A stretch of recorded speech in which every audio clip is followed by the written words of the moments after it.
Ako nga pala si Kuya Jello or Jello, choir master or music head ng San Bartolome Choir.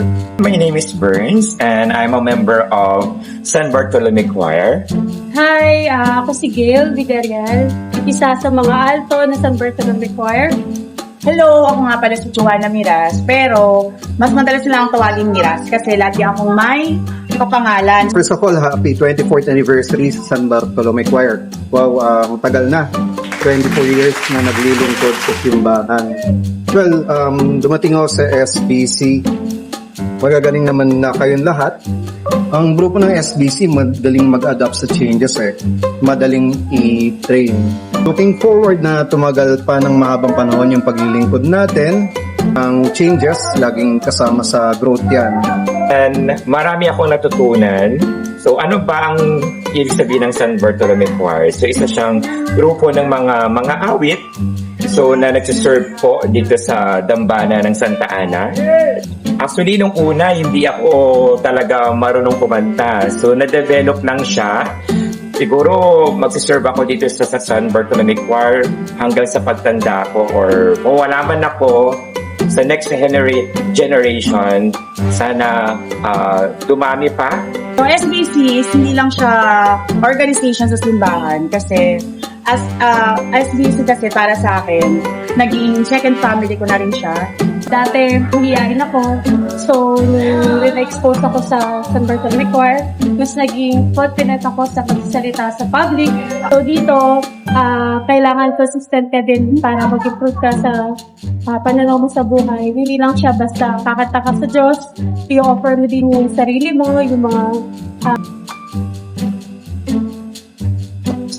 Nag-start ako sa SBC 2000. Ako, nag-start ako sa San Bartolome Choir 21 years old. So, 22 years na ako sa SBC. Anong year? Hindi ko na matandaan. Kailan me? 2004. 2004. 2004. Okay. Ulitin ko?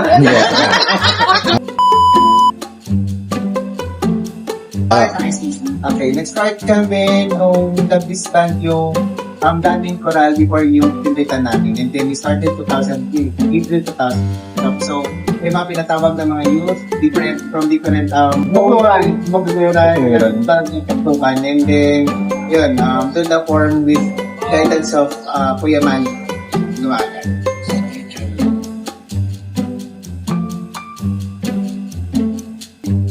Siyempre mahirap kasi hindi kami ganun ka-fluent in terms of pagbabit-bababit ng pyesa, yung mga moving yun.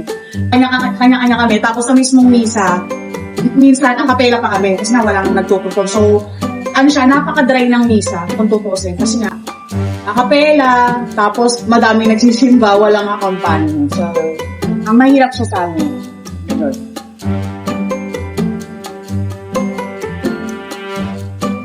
Kasi dumating ako sa SBC, magagaling na yung mga members nun Kung dati magaling na sila, mas gumagaling pa sila ngayon. I know that I'm just an amateur pagdating sa pagtuturo, hindi pa ako ganong kabihasa. At the same time na natututo ako, na sana nakakatulong din ako sa kanila. Walang aalis, sama-sama tayong harapin yung challenges na yan, pagtatagumpayan natin yan.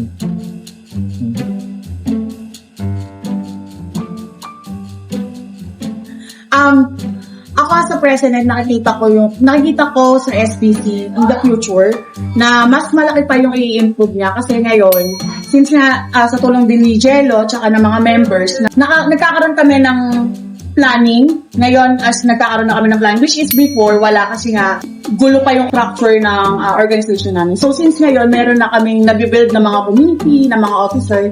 So ngayon, nagkakaroon kami ng mga planning sa grupo namin quarterly. Yun din namin nilalatag kung ano yung mga possible activities na makakatulong or makaka-help sa improvement ng choir.